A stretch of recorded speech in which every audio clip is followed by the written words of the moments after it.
Добрый вечер, в студии Валик Генаев. Мы снова в эфире. Это значит, что в течение ближайшего часа команда телепроекта «Чечен-Инфо» представит вашему вниманию очередной выпуск нашей программы. Напомню, по жанру это общественно-политический телевизионный журнал, который сверстан из репортажей корреспондентов по следам событий прошедшей недели. Сегодня в течение ближайшего часа вы узнаете о наиболее значимых событиях минувших 7 дней и узнаете, что пишем мы и что пишут о нас в глобальной сети интернет. Выясним, как и каким образом всеобщий экономический кризис может повлиять на чеченское общество. А также узнаем о последних публикациях республиканской газеты «Вести Республики» и ознакомимся с краткой историей жизни выдающегося политического деятеля Северного Кавказа и великого сына чеченского народа Таштамира Эльдарханова. Он бескорыстно служил национальным интересам чеченского общества в тяжелейшую историческую эпоху. Он был человеком благородных идей, несомненно, и главное, делал все, чтобы претворить эти идеи в жизнь. И, наконец, команда информационного канала, как и обычно, уверяет вас, что новости – это весьма интересно. Если к ним подходить с интересом, приятного просмотра. Сегодня в программе Чеченская Республика отметила День Республики. Грозный посетил комиссар по правам человека Совета Европы Томас Хаммерберг. Скандал вокруг известной певицы Кристины Орбакайте и бизнесмена Байсарова. Это и многое другое в экспресс-обзоре Рустама Мугаева. Что ожидает чеченское общество в условиях глобального кризиса и как этот кризис может повлиять или влияет на каждого из нас? Об этом в рубрике «Дайджест Инфо» размышляет Тагир Салаханов. В Европе откроются представительства Чеченской Республики. В Турции в ближайшее время начнутся съемки документального фильма о Кунта Хаджи Кишиеве, а в Лейпциге прошел вечер чеченской культуры. Это и другое в еженедельной рубрике «Ченет-Инфо». По данным республиканского правительства, на сегодняшний день в Европе проживает свыше 200 тысяч чеченцев. О судьбах чеченской диаспоры в Европе в еженедельной рубрике «Тема Инфо» размышляет Магомед Нухаев. Рубрика «Вести Инфо» с обзором последних и наиболее ярких и общественно значимых публикаций газеты. Рубрика «Жизнь замечательных людей» о выдающемся политическом деятеле Северного Кавказа и великом сыне чеченского народа Таштамире Эльдарханове. В рубрике «Экспресс-Инфо», как и обычно, представлены наиболее яркие события прошедшей недели. Это 10 мини-репортажей на актуальную тему. Чеченская Республика отметила День Республики. Грозный посетил комиссар по правам человека Совета Европы Томас Хаммерберг, а также скандал вокруг известной певицы Кристины Орбакайте и чеченского бизнесмена Руслана Байсарова. Это и многое другое в экспресс-обзоре Рустама Мугаева.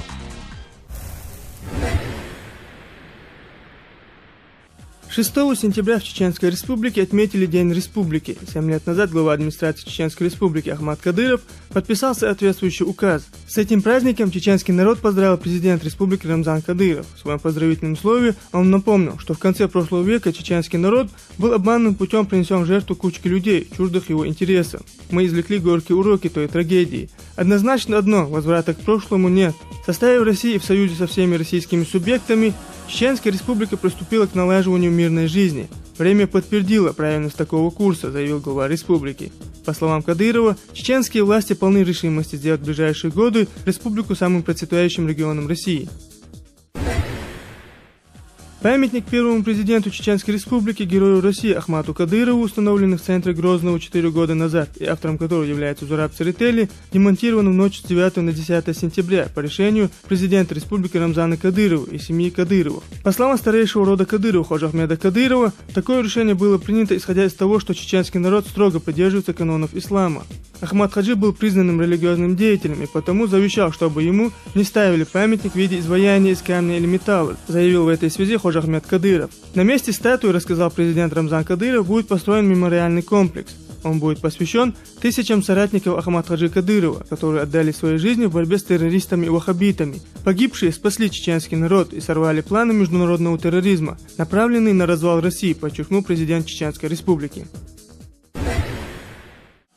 Президент Чеченской Республики Рамзан Кадыров заявил, что решительные и грамотные действия правоохранительных органов позволили предотвратить теракты и многочисленные жертвы среди гражданского населения республики.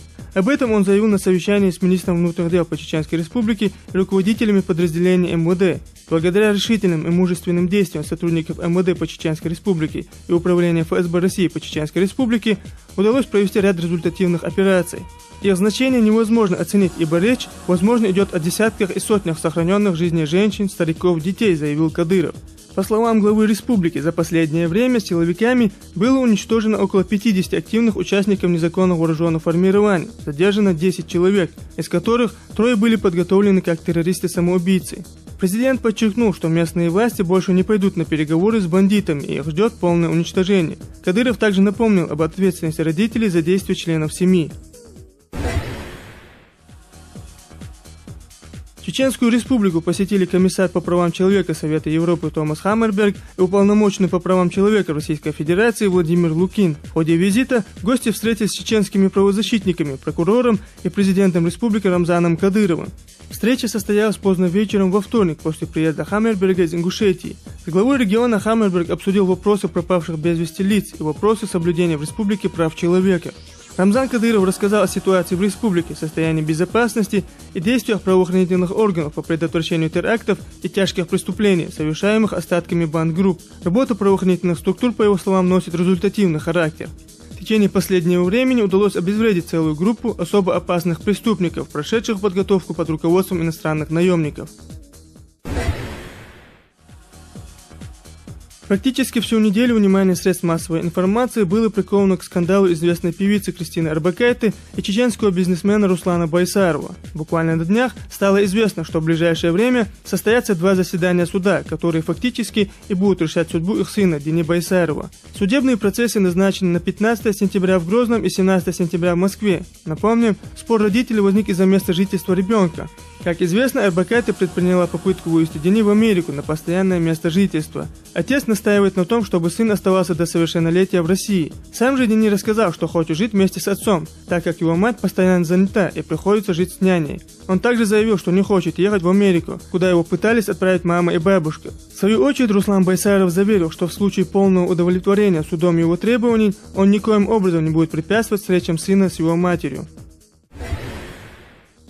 Правительство Чеченской Республики предпринимает меры для минимизации последствий влияния кризиса в сфере занятости населения. Так, в целях трудоустройства выпускников, с отличием закончивших высшие учебные заведения, создан Республиканский координационный центр по трудоустройству.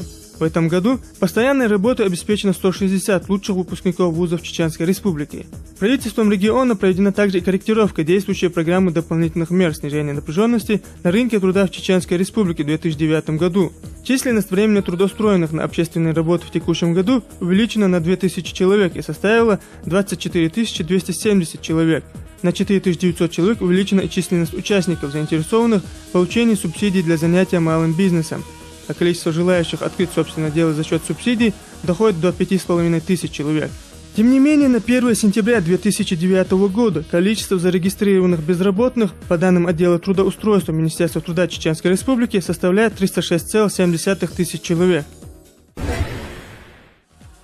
Правительство Российской Федерации выделяет Чеченской Республике 12 миллионов 451 тысячу рублей для частичного покрытия расходов на ликвидацию последствий ливней со шквальным ветром, прошедших в июле 2008 года. Соответствующее распоряжение подписал 8 сентября премьер-министр Российской Федерации Владимир Путин.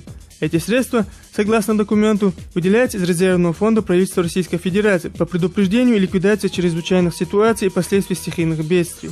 Они должны быть направлены на оказание гражданам финансовой помощи в связи с частичной утратой ими имущества первой необходимости. Кроме того, Минфину Российской Федерации поручается выдать в 2009 году правительству Чеченской Республики 13 государственных жилищных сертификатов для предоставления их гражданам, лишившимся жилья в результате разгула стихии. Ливневые дожди со шквалистым ветром, принесшие значительный ущерб, прошли в июле 2008 года на территории Сунжского района Чеченской Республики. В Чеченской Республике завершена регистрация кандидатов, выдвинутых в порядке самовыдвижения и от избирательных объединений на предстоящих 11 октября муниципальных выборах. Из общего количества 4516 баллотирующихся документы на регистрацию были представлены 4479 кандидатами, из них 43 взяли самоотвод. Отказано в регистрации 274 кандидатам. За недостоверные и недействительные подписи отказано 158, из-за отсутствия полных сведений 13, 3 за отсутствие пассивного избирательного права. В итоге общее число зарегистрированных составило 4162 кандидата. В предстоящих выборах от политических партий примут участие 2305 человек от 4 партий: «Единая Россия» 2065 человек, «Справедливая Россия» 169 человек, ЛДПР 40 человек и кандидат Коммунистической партии Российской Федерации 31 кандидат. В число кандидатов на предстоящих выборах вошли представители практически всех национальностей, проживающих на территории республики. Среди выдвинутых кандидатов 603 женщины. Чеченская республика на предстоящем в Сочи 8-м международном инвестиционном форуме представит 41 приоритетный проект с объемом инвестиций 173 миллиарда рублей. Среди проектов строительство каскада ГЭС на реке Аргун, развитие перспективных направлений агропромышленного комплекса на базе Чечен Агрохолдинг, строительство газоперерабатывающего завода мощностью 500 миллионов кубометров в год, внедрение широкополосных беспроводных сетей WIMAX, а также строительство консервного завода в Грозном. В рамках форума также состоится презентация рельефного макета каскада ГЭС по проекту использования гидроэнергетических ресурсов на реке Аргун, макета комплексной застройки жилого района площади Минутка и макета застройки набережной реки Сунжа в центральной части Грозного Грозный-Сити. Реализация проектов позволит создать свыше 23 тысяч рабочих мест, в том числе свыше 16,5 тысяч в промышленном секторе и более 5 тысяч в агропромышленном комплексе. В Чеченской республике к 2012 году восстановят 13 крупных промышленных предприятий, что позволит создать дополнительно около 3000 рабочих мест. Об этом на этой неделе в СМИ заявил министр экономического развития и торговли Чеченской республики Абдулла Магомадов. По его словам, восстановление объектов промышленности предусмотрено в рамках республиканской целевой программы социально-экономического развития Чеченской республики на 2008-2012 годы. К 2012 году планируется ввести в эксплуатацию 13 крупных предприятий. Это позволит увеличить объем выпускаемой продукции до 2 миллиардов рублей и создать дополнительные рабочие места, рассказал министр экономического развития и торговли Чеченской республики Абдулла Магомадов. Среди планируемых к сдаче объектов радиотехнический завод «Синтер», Гудермесский опытно-экспериментальный завод «Автомат Стром», Алхан-Калинский деревообрабатывающий комбинат, Аргунский завод «Пищемаш», Гудермесский завод мединструментов и другие. Похоже, свершилось. Главное экономическое событие второй половины этого года, которое с нетерпением ожидали буквально все. Несколько крупных экономистов по всему миру заявили о начинающемся выходе всемирного финансового кризиса. Уже сегодня мировые лидеры обсуждают перспективы посткризисного переустройства мира, признавая фактически, что нынешний катаклизм способен полностью разрушить сложившуюся в последние десятилетия экономическую и политическую систему. Однако эти прогнозы глобального уровня. А что в этом плане ожидает чеченское общество и как этот самый кризис может повлиять или уже влияет на каждого из нас? Об этом в рубрике «Дайджест Инфо» размышляет Тагир Салаханов.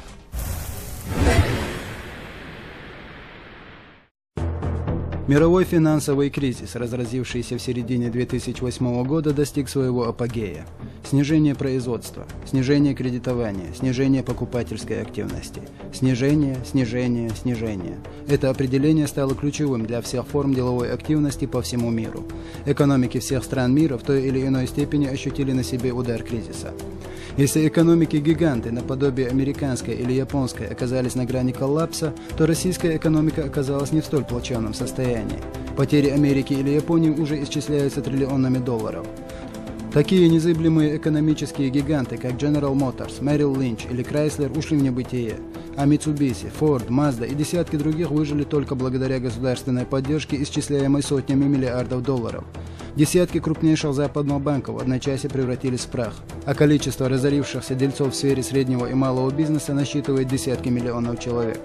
Только в Соединенных Штатах за последний год-полтора оказались уволенными более 700 тысяч рабочих. А как себя чувствует российская экономика в подобных условиях? Вице-премьер правительства Российской Федерации, министр финансов Алексей Кудрин оценил влияние кризиса на Россию и стоимость мер по преодолению финансового кризиса от 2 триллионов 45 миллиардов до 2 триллионов 145 миллиардов рублей. По нынешнему курсу 62,5-66 миллиардов долларов. Эти данные глава Минфина привел в своей статье «Мировой финансовый кризис и ее влияние на Россию», опубликованной в журнале «Вопросы экономики».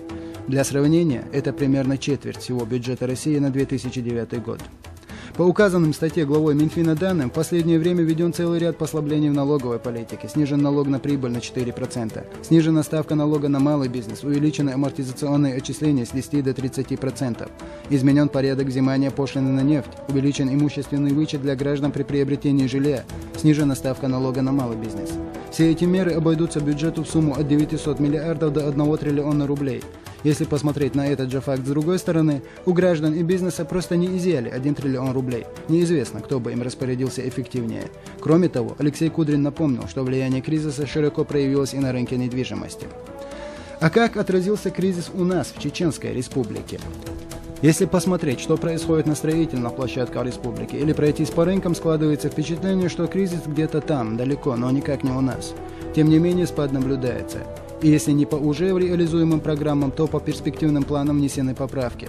Министр финансов Чеченской Республики Эли Исаев рассказал о влиянии кризиса на экономику нашей республики на своей пресс-конференции, приуроченной ко Дню финансиста 8 сентября. Этот кризис нас менее коснулся, потому что мы в основном живем за счет дотаций из федерального бюджета. Но тем не менее, те наши собственные доходы, они сегодня, если взять по полугодию, исполняются только, если в процентном выражении, на 96%. Это порядка 300 миллионов выпадающих доходов, и это очень большие деньги для нас, для бюджета, для республики, где в основном все восстанавливается, строится, развивается, и таким образом можно однозначно акцентировать, и что кризис, конечно, коснулся, как другие субъекты, и нас. Глобальный кризис изменит мировую и российскую экономику до неузнаваемости. Сырьевые корпорации утратят могущество. Инновации, лежавшие под сукном монополии, пойдут в ход.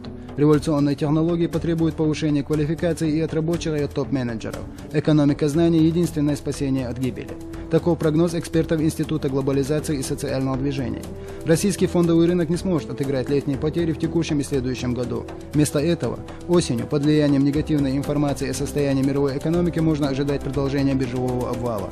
По мнению нашего эксперта, вскоре к отрицательной информации из США и Евросоюза добавятся сведения о проблемах отечественной экономики. В стране замедляется рост промышленности, падает спрос на потребительском рынке. Одновременно удешевление нефти подрывает финансовое положение сырьевых корпораций, на которых в значительной мере держится все национальное хозяйство. В определенной степени все вышесказанное применимо и к Чеченской Республике. Но в силу значительно меньшей диверсификации экономики эффект падения должен быть ниже. Падение ценных бумаг отмечается в России с 19 мая 2008 года. За прошедшее время индекс ММВБ снизился на 28%, индекс РТС потерял 30%. Значительное влияние на снижение котировок отечественных бумаг оказало уменьшение нефтяных цен. Потребление нефтепродуктов сокращается. В России уменьшаются темпы роста индустрии. В апреле промышленное производство превышало прошлогоднее того же периода на 9%, июль скатилось до 1%. Доходы населения инфляционно сжимаются, в банковском секторе растет число проблемных должников, рынок недвижимости находится в состоянии стагнации. Правительство Российской Федерации пока никак существенно не повлияло на общеэкономическую ситуацию. Размещение средств в коммерческих банках не стало долгосрочным решением для них проблемы финансового дефицита. Банкам опять недостает платежных средств. Вливание новых денег, обещанное правительством, ничего качественно не изменит. Падение спроса на отечественном внутреннем рынке целиком копирует мировую тенденцию. Неожиданностью для мировой финансовой системы в 2008 и 2009 году стало ускорение инфляции, прежде всего выразившееся в росте цен на продовольствие и топливо. В качестве причины инфляции большинство аналитиков называют рост цен на продукты питания и энергоносители, то есть саму инфляцию. При неадекватности подобных объяснений мировая инфляция имеет объективные причины, связанные с общим кризисом модели глобальной экономики. Рост товарных цен не причина, а следствие инфляции. Именно эта составляющая кризиса оказалась наиболее болезненной и в Чеченской Республике. В поствоенной республике, где у людей каждый рубль на счету, это отразилось довольно болезненно. Есть первое условие президента нашей республики, чтобы правительство приняли все необходимые меры, чтобы в первую очередь все обязательства, особенно социального характера, были исполнены в этом году на 100%. Эксперты всего мира, и в том числе России, делают свои выводы. По их мнению, дальнейшее развитие кризиса будет выглядеть примерно так. Правительства стран мира не располагают стратегиями преодоления кризиса, вероятность их выработки в силу недооценки кризиса и незаинтересованности в необходимых преобразованиях до перехода кризиса в пиковую фазу крайне невелика. Нет оснований ожидать быстрого прохождения кризиса. Его затягивание приведет к обострению политических и социальных конфликтов в большинстве стран мира. Кризис не завершится, пока не будут сняты породившие его противоречия, а развитие мирового хозяйства не получит новый технологический импульс, прежде всего в инновациях индустрии, что приведет к удешевлению товаров. Оказанное кризисом воздействие на экономику России остается пока незначительным и затрагивает преимущественно финансовую сферу. Экономика Российской Федерации продолжает расти, но потребительский рынок в стране инфляционно сжимается, что подготовляет национальный, торговый и ипотечный кризисы. Приход глобального кризиса в Российскую Федерацию задерживается и произойдет, вероятно, позднее, чем в новых индустриальных странах и Евросоюзе. Под воздействием общемировых хозяйственных тенденций экономика России может ощутить серьезное недомогание еще при сохранении высоких нефтяных цен на мировом рынке. Падение мировых цен на нефть приведет к кризисному поражению национального хозяйства России, обвалу на фондовом рынке, падению промышленного производства, росту безработицы и усилению инфляции, резко снизится потребление. Глобальный кризис окажется для России особенно тяжелым из-за экспортно-сырьевой ориентации экономики. Выход страны из кризиса будет сопряжен с большими структурными переменами в экономике, общественными потрясениями и падением роли сырьевых корпораций. Во всем этом мрачном прогнозе для жителей Чеченской Республики есть одна надежда. Как ни странно, надежда – это один человек – Рамзан Кадыров. Сумел же он добиться от правительства Российской Федерации гарантий того, что Чеченской Республике будут компенсированы суммы бюджета, урезанные в связи с кризисом. По преодолении кризиса эти деньги будут возвращены. Кстати, ни для одного другого региона РФ подобное не оговорено. Это первый случай, когда по поручению президента Рамзана Ахматовича мы поработали с федеральным центром и нам выделили средства в июле-августе. Это большой успех для нас. Были случаи, когда к концу года, в декабре, в ноябре нам первые транши шли. А тут 95% уже мы получили. Голова есть, руки есть, Рамзан Кадыров есть, а значит справимся. И не такое видели.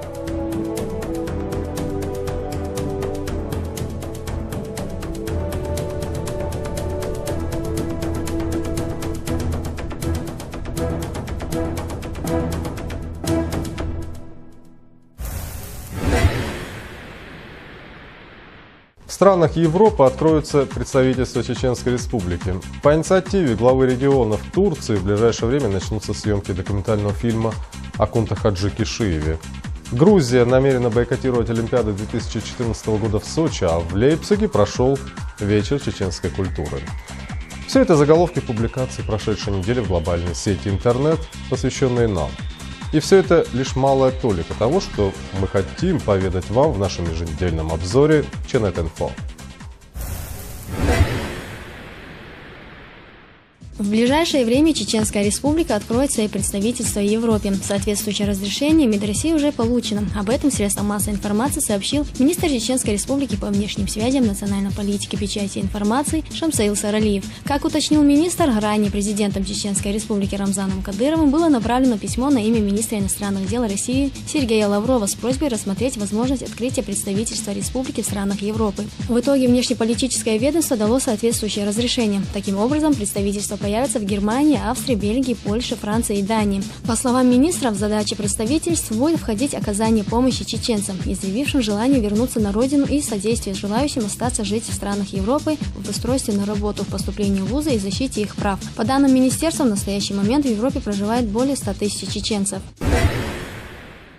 По инициативе президента Чеченской Республики Рамзана Кадырова в Турции в ближайшее время начнутся съемки художественно-документальной картины о суфийском шейхе Кунта-Хаджи Кишиеве. Об этом с подачи пресс-службы Духовного управления мусульман Чеченской Республики заявили администраторы сетевого ресурса islamrf.ru. Заявлено, что уже готов сценарий фильма. Съемками займется один из турецких режиссеров. Ожидается, что с целью участия в фильме с Чеченской Республики в Турции в скором времени выйдет и группа мюридов кадритского тариката. По сценарию они исполнят в картине зикр «Ритуал кадрийцев». Следует отметить, что в сюжетной линии будущей картины присутствуют и фрагменты, посвященные обнаружению в турецком селении Мирджини могилы Зиярта Мавсара Хаджи Кишиева, старшего брата и сподвижника Кунта Хаджи. В свое время этот факт стал сенсацией в жизни Чеченской Республики, в которой о Зиярте до этого никто и не предполагал. Сообщается, что обнаружил могилу в августе этого года кадий Наурского района Резван Дадаев.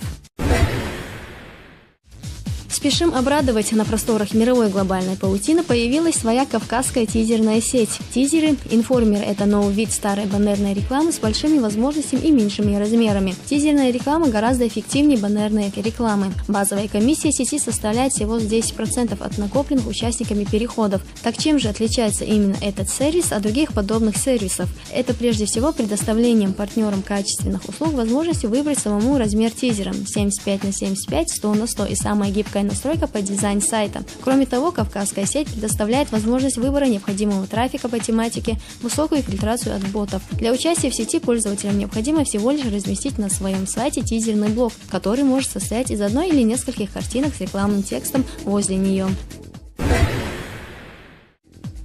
На этой неделе после длительного молчания в сети интернет появилось новое видео от Саида Бурятского, в котором он передает всем привет и утверждает, что он жив и здоров. Довольно туманным образом авантюрист от бандподполья, так называемый Саид Абу Саад, бесстыдно объявлял о том, что он не подрывался в автомашине перед зданием Назрановского ГУВД и что машина якобы была запущена чуть ли не в автоматическом режиме. Далее он довольно путанно утверждает, что он принимал участие в этой операции, но не говорил о том, что будет за рулем. Напомним, Титров утверждала, что он был именно за рулем автомашины. Таким образом, подтвердились многочисленные предположения наблюдателей о том, что шоу самоподрыва авантюриста Бурятского являлось ничем иным, как попыткой тихо и без шума смыться из рядов, которые он помпезно призывал. Нет никакого сомнения, что и воскрешение так называемого шахида-мученика – не что иное, как вынужденная мера, так как спланированная дезинформация явно не прошла. Власти Грузии объявили о том, что рассматривают возможность бойкотирования Олимпийских зимних игр 2014 в Сочи. Руководители страны считают, что политика России в отношении Абхазии и Южной Осетии не соответствует олимпийским принципам, сообщает Reuters. Олимпийские игры – это символ мира. Проведение такого мероприятия – противоречивое событие для страны, которая в 21 веке изменила границы с использованием силы и этнических чисток, заявил председатель комитета парламента Грузии по международным делам Акакий Минашвили. Грузинский олимпийский комитет и МИД страны пытаются привести дружественным Тбилиси государством еще один весомый аргумент. Проведение игр около границ Северокавказских республик, Чеченской республики и Ингушетии может спровоцировать всплеск террористической активности в регионе. Напомню, что Грузия еще в ноябре прошлого года обратилась в Международный олимпийский комитет с просьбой перенести зимнюю Олимпиаду 2014 из Сочи. Делегация представителей телекоммуникационной индустрии совершат автопробег из Санкт-Петербурга в Грозный на такси, впервые оснащенных устройством ГЛОНАСС. Об этом сообщает информационное агентство Регнум. Планируется, что в автопробеге будет задействовано около 10 легковых машин, используемых ранее как такси и предоставленных одной из таксомоторных фирм Санкт-Петербурга. Все задействованные машины оборудованы устройствами, способными передавать в интернет данные о местонахождении и другие сведения об автомобилях. Данные устройства способны использовать сведения, передаваемые российской спутниковой группировкой ГЛОНАСС совместно со сведениями, получаемыми системой позиционирования. Объявлено, что это первый в российской практике случай, когда такое оборудование устанавливается в такси. Мы создаем сеть кружков для молодежи, и в качестве региона для них мы выбрали Чеченскую республику, объясняют сами организаторы пробега. В немецком городе Лейпциге состоялся вечер чеченской культуры, организованный чеченским художником Замиром Юшаевым, проживающим в Германии вот уже 18 лет. Об этом сообщает электронный ресурс Ассоциации чеченских общественных и культурных объединений. Узнать о культуре чеченского народа, в его традициях и обычаях собрались немецкие друзья и коллеги художника, приехавшие из разных городов страны. Здесь же присутствовали и наши соотечественники, в силу разных причин и в разное время покинувших родину. Мероприятие открылось выставкой работ художника. Здесь же были представлены предметы национальной одежды, изделия из керамики и национальный музыкальный инструмент бечк-пондер. Ближе к вечеру мусульмане совершили вечерний намаз и после завершения поста вместе со всеми поужинали, ответив чеченские национальные блюда. В завершении вечера по чеченской традиции был организован сихиром. В рядах незаконных вооруженных формирований в связи со спецоперациями, проводимыми правоохранительными органами, царит паника. Им не хватает продуктов и боеприпасов. Об этом сообщил в эфире чеченских телеканалов один из боевиков, которому впервые за последнее время удалось бежать из бандподполья, сообщают ряд сетевых изданий. Напомню, что чуть ранее 19-летний беглец добровольно явился с повинной в один из отделов внутренних дел Грозного и признался в том, что в свое время он вступил в ряды незаконных вооруженных формирований по убеждению, но вскоре разочаровался. Он рассказал, что он на первых порах лидеры бандгрупп с новичками обходится обходительно, но вскоре все это проходит из-за малейших проступок или подозрений, их наказывают и даже могут лишить жизни. Те, кто сегодня идут в горы, не знают истинную ситуацию и не знают все, что им придется пережить. Они потеряют здоровье, их заставят убивать, и обратной дороги после этого уже не будет, приводит слова юноши автора материала. В Сумму своей налоговой задолженности жители Чеченской Республики могут узнать, зайдя на сайт налоговой службы. Управлением Федеральной налоговой службы Чеченской Республики специально для этого разработано программное обеспечение. Эта новость на прошедшей неделе с подачи одного из заместителей руководителя налоговой службы моментально распространилась среди чеченских сетевиков. Выяснилось, что услуга абсолютно бесплатная и предоставляется с целью упрощения взаимодействия граждан и налоговых органов. На ресурсе можно узнать состояние расчетов по имущественному, транспортному и земельному налогам. Планируется, что возможность самостоятельно контролировать состояние расчета с бюджетом позволит налогоплательщикам сэкономить время и средства и своевременно погасить свою задолженность. Уже известно, что база портала «Узнать свою задолженность» содержит информацию о более чем 93,5 тысяч задолжников. Общая сумма их долга составляет почти 44 миллиона рублей. По данным республиканских властей, на сегодняшний день в Европе проживает свыше 200 тысяч чеченцев. Одни считают мигрантов людьми, навсегда утратившими свои национальные корни, которые уже никогда не смогут влиться в чеченское общество. Другие, наоборот, уверяют, что, вернувшись на родину, эти люди сумеют качественно повлиять на развитие чеченского общества. Обо всем этом и не только, размышляет Магомед Нухаев в еженедельной рубрике «Тема инфо».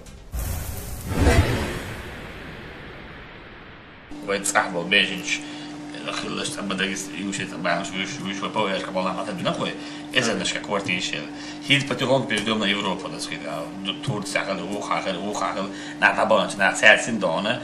Действительно, там вот ино что, она будет вынужден, там вот бомбы шедшие, вот что так, что она потихоньку что бару Буцандона, жил позже представить или вы возьду, и сейчас не выгушу, вы кам а еще что сказать, Европа отца, направление, Турция, Казахстан, хотя вы этом цани, вы друг цани юж, мечтаешь, была.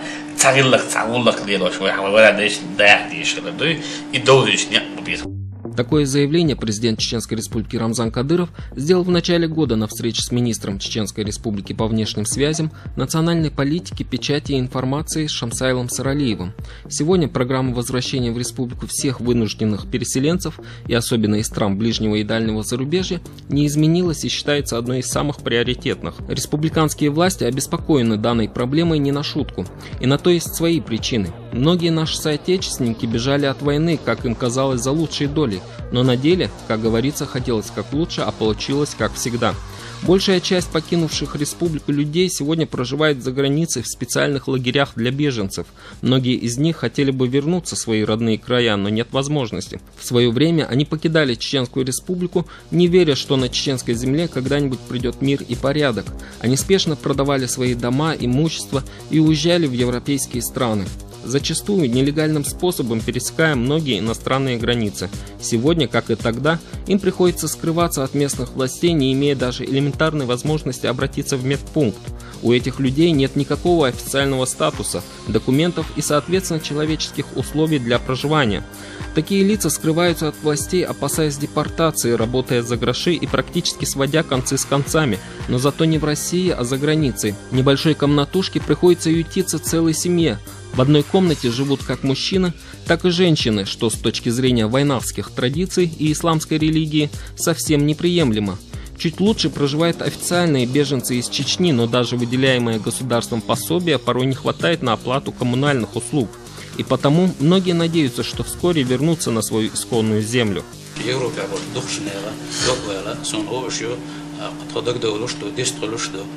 قدر خوش دو دیروش دو ستوش دو صاحب تاش نقش خلا دستش لا ودنيا شفت مت شادا داخل تداخل صغر تا إيست صغر تباهم صغر تونسين تام صغر خر صح تموخ بعد تصدعت تصنيستش تشدو قهيوش تشدو بال لازم شابين أشلي.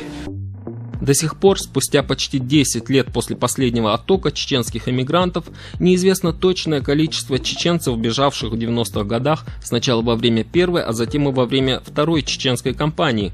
И несмотря на все заверения руководства республики и государственные гарантии о выделении жилья, возвращаются единицы. Такому слабому притоку, по мнению главы республики, служит отсутствие достоверной информации из Чеченской Республики.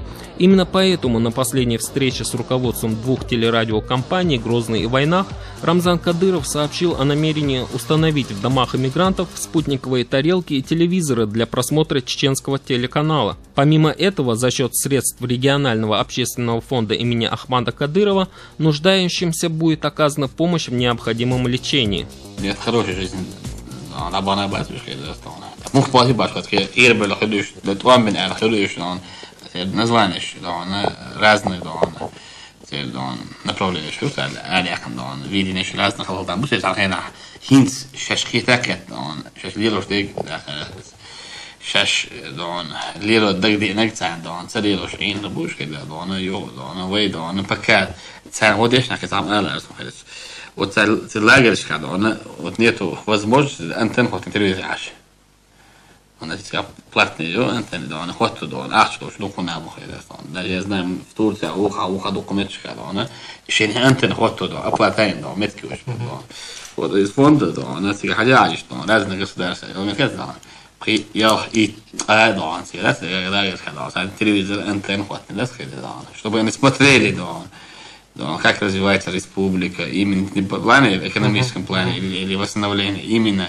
духовно-нравственно, культурно, наука, спорт и направление, чтобы они видели, чтобы они смотрели, равнялись на чеченцев, а на европейцев, чтобы их дети получали воспитание,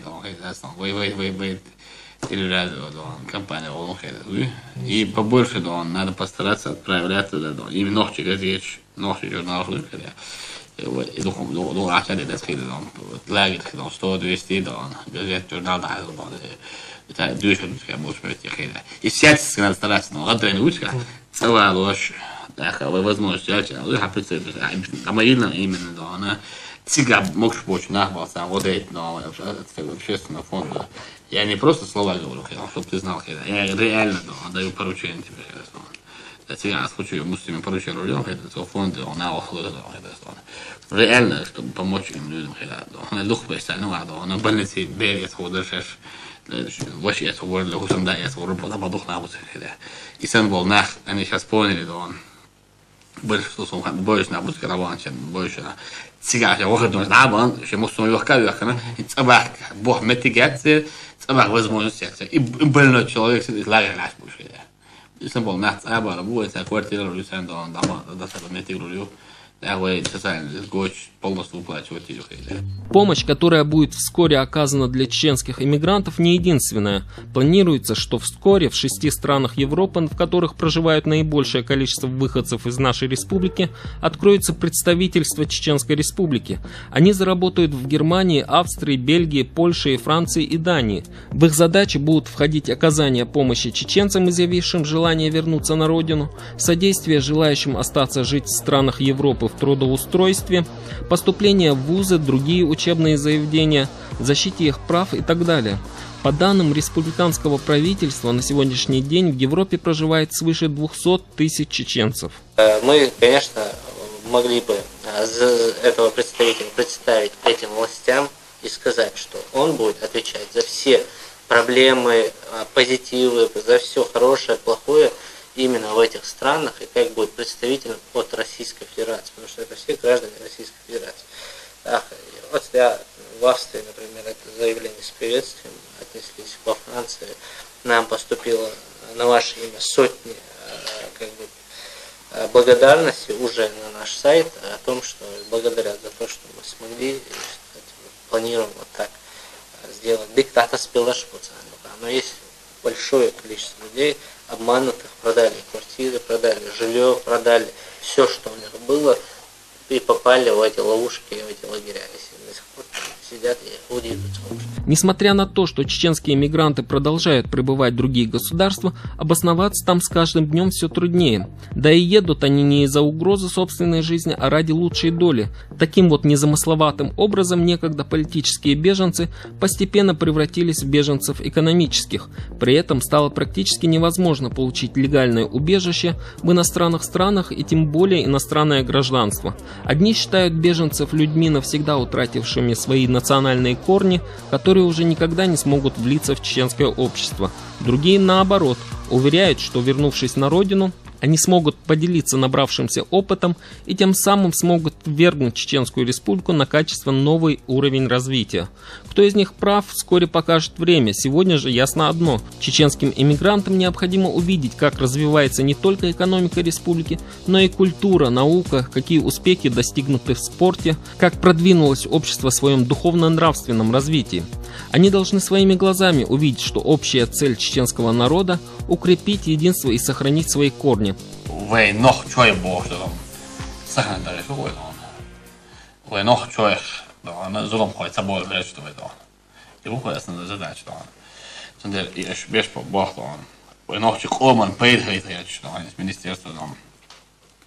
Печати информации, представительство именно о культуре представительства республики. Я херахин, собственно, в первую очередь тоже тогда херах. Как за рубежом, даёт что представительство было, насчет нашего письма, Лаврос, отец смотрит, вы бюджетно была шум хуёш от руководства республики, но отпуск Аллах, что хотели, Зимбах. لا بالسنة يصون مخانية دير أسنبرد دوها أستاذ كده أصلا زي أنا بوخ لا بالسنة يصون كده.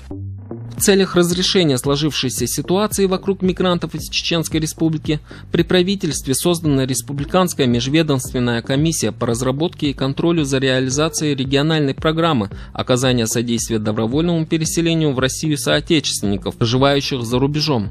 Местные власти уже заявили о необходимости создания единой информационной базы данных людей, изъявивших желание вернуться в Чеченскую Республику. К 20 октября планируется разработать специальную региональную программу, а также межведомственную рабочую группу для выезда за рубеж.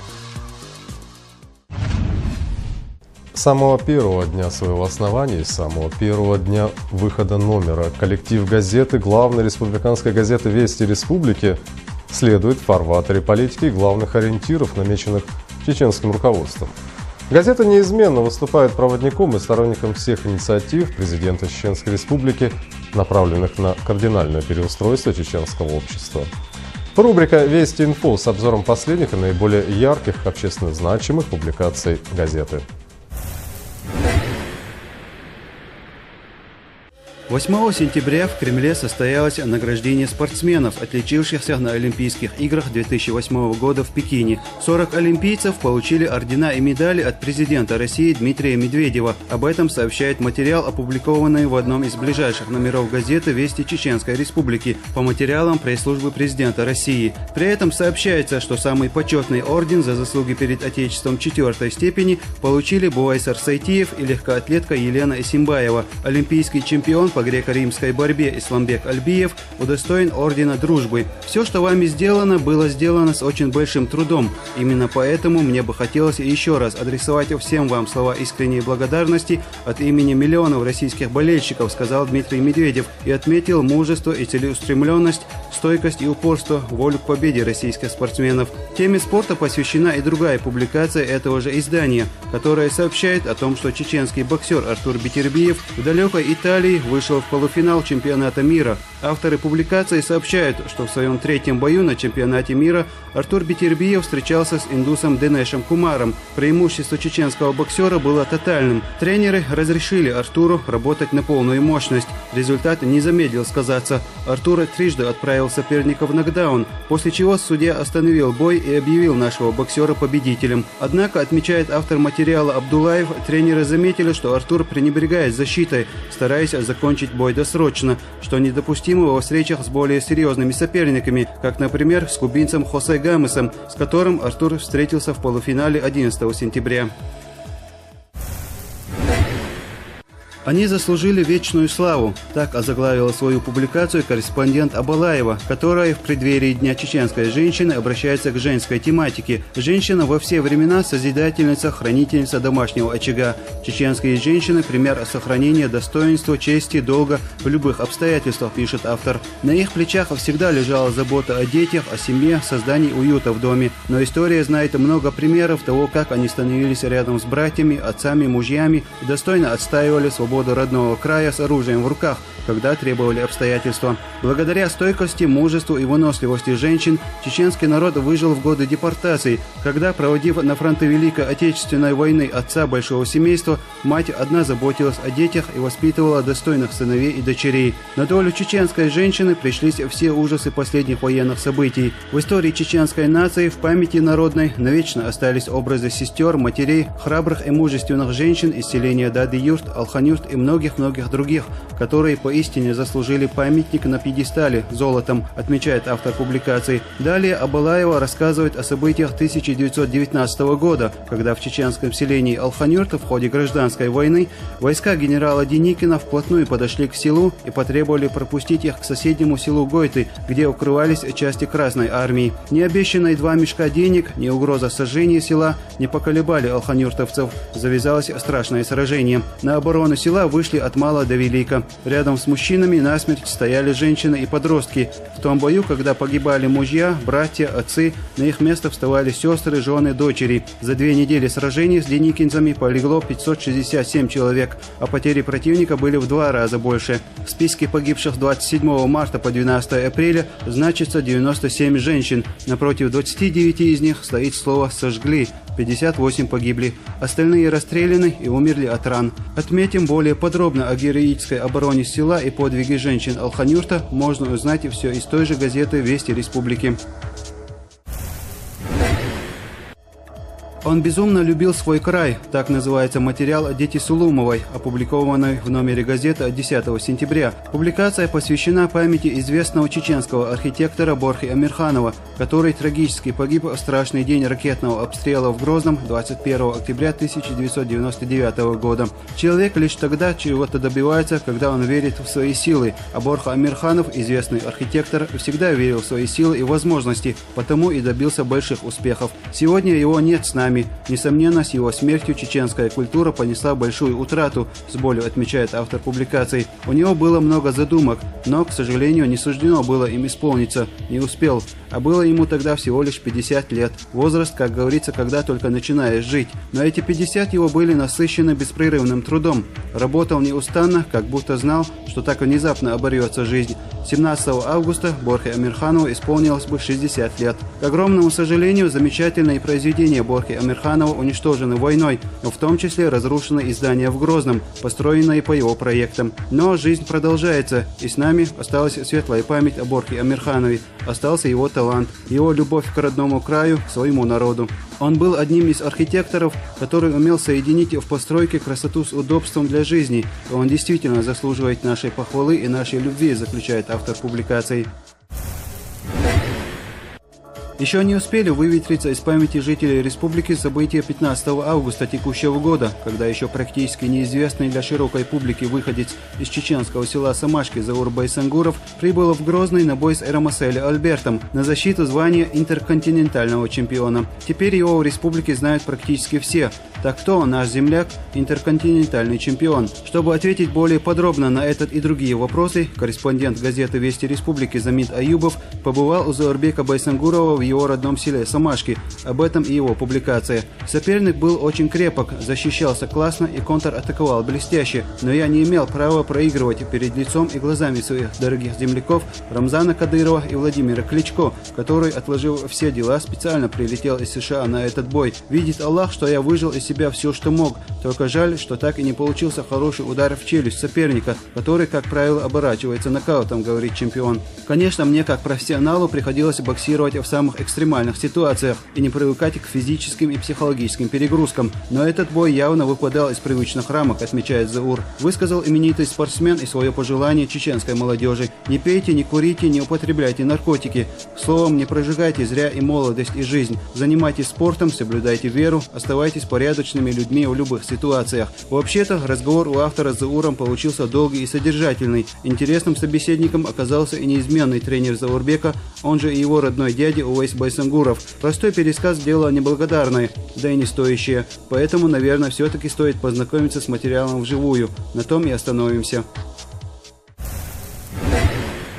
Чего нам ждать от кризиса в будущем году? На этот весьма волнующий вопрос отвечает в своей публикации Сейд Эмин Хасиев. Автор отмечает, что в последнее время все активнее распространяются слухи о возможном ухудшении социально-экономической ситуации в России. Некоторые СМИ сообщают, что своего дна мировой финансово-экономический кризис все еще не достиг, и что случится это в 2010 году. Что же ждет в этой ситуации Чеченскую Республику? Произойдут ли сокращения объемов финансирования восстановительных работ и программ развития республики? Эти и другие вопросы автор адресует заместителю председателя правительства Чеченской Республики, министру финансов Эли Исаеву, от которого он и получил ответы в ходе его пресс-конференции в информационном агентстве «Грозный информ». Хасиев обращает внимание, что в своем выступлении Исаев отметил, что мировой финансовый кризис все-таки затронул и Чеченскую Республику. Так, решением правительства России федеральная целевая программа «Социально-экономическое развитие Чеченской Республики» на 2008-2011 годы в текущем году была сокращена на 30%. Однако, если в остальных регионах эти сокращения были окончательными,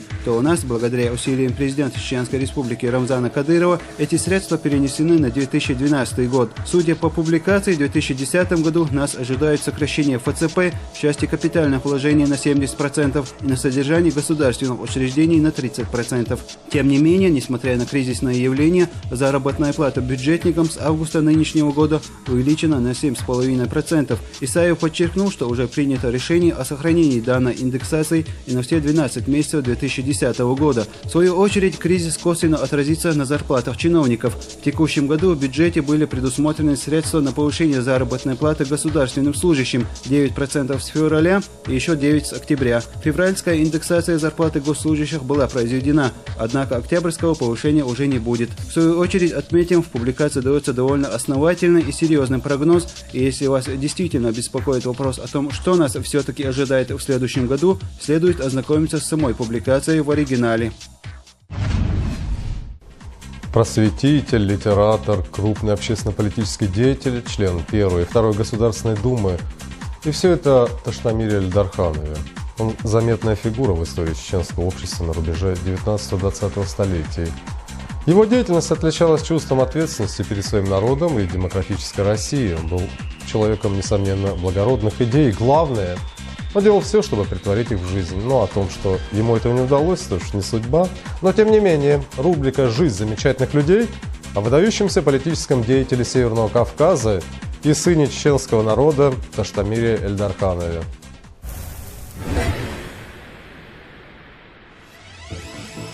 Имя Таштамира Эльжуркаевича Эльдарханова, выдающегося гурского революционера, видного партийного и советского деятеля Северокавказского региона, достаточно известно. Но мало изучена его деятельность просветителя и политического деятеля, а ведь он избирался депутатом Первой и Второй Государственной Думы, где выступал с демократических позиций. Его речи использовал в своей статье по аграрному вопросу Владимир Ильич Ленин. К началу Великой Октябрьской революции это был уже зрелый человек, 47 лет, за плечами которого были десятилетия постоянного труда на ниве демократического просвещения родного народа.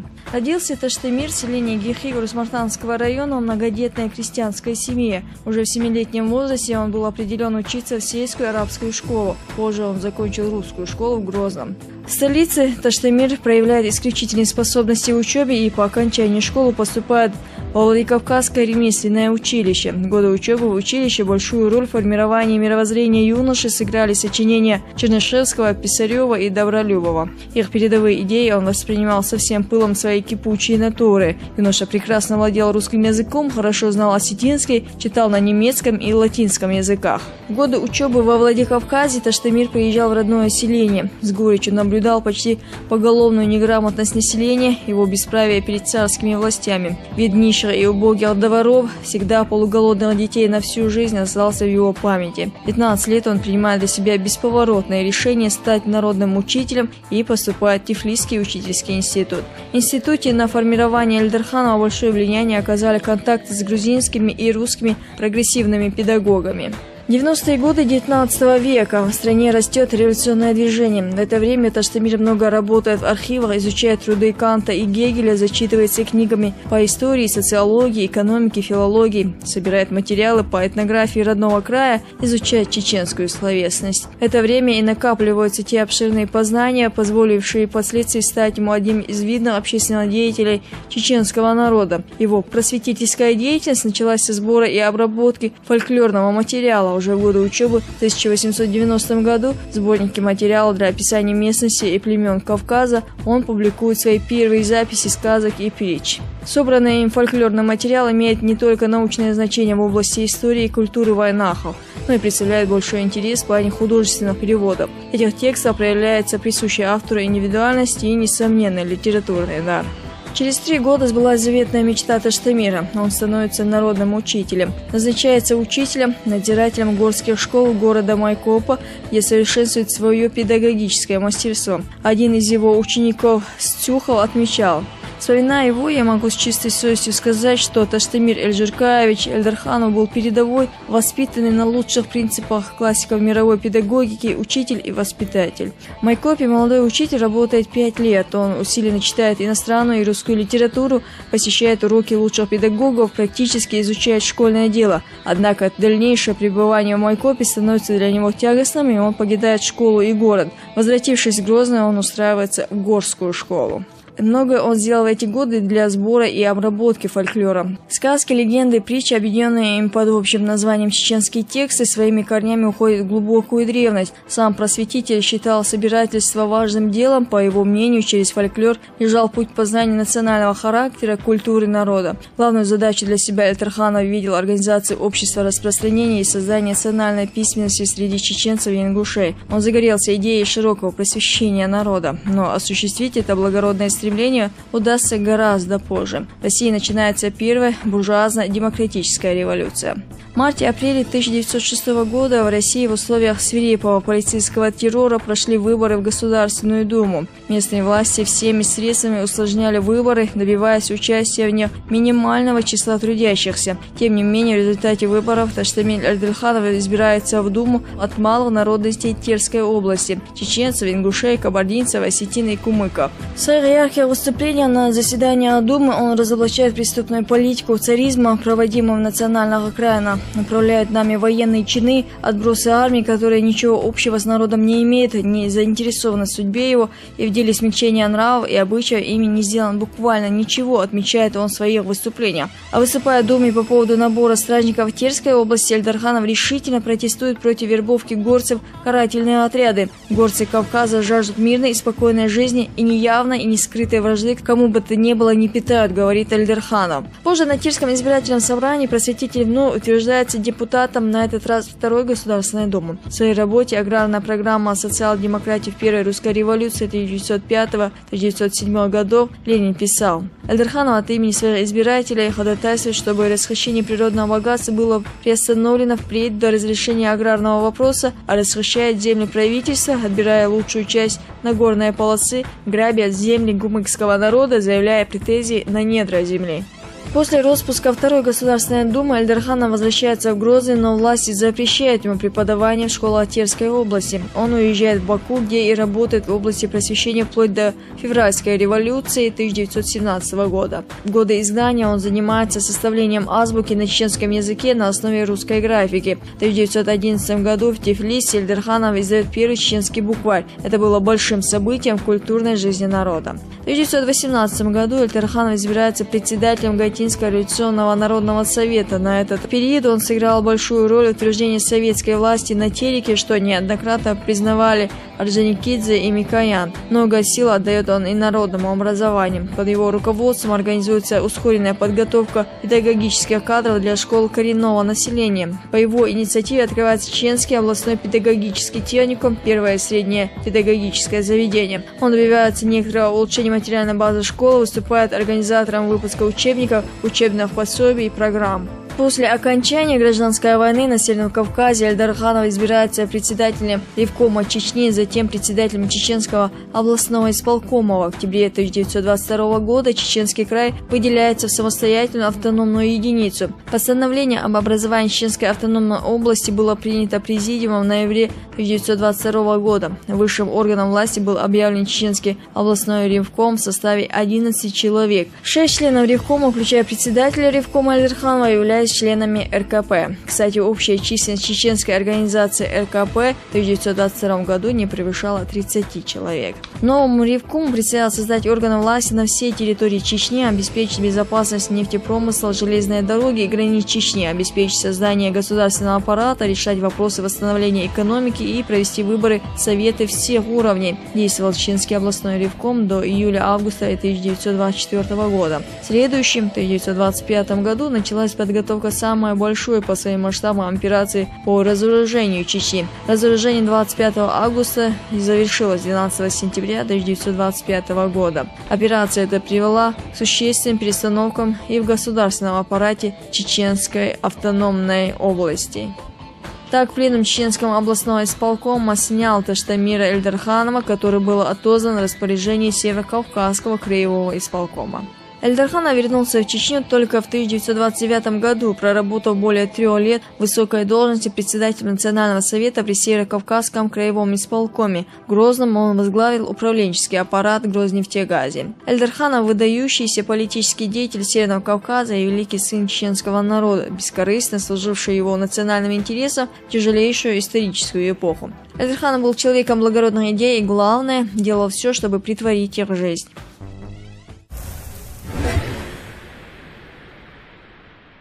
Так что нам тоже есть чем гордиться. У нас тоже были люди, которые оставили след, и причем весьма яркий в российской истории. Ну, у нас на этом все. С вами был Валид Генаев. Мы встретимся с вами ровно через 7 дней. До свидания. До новых встреч.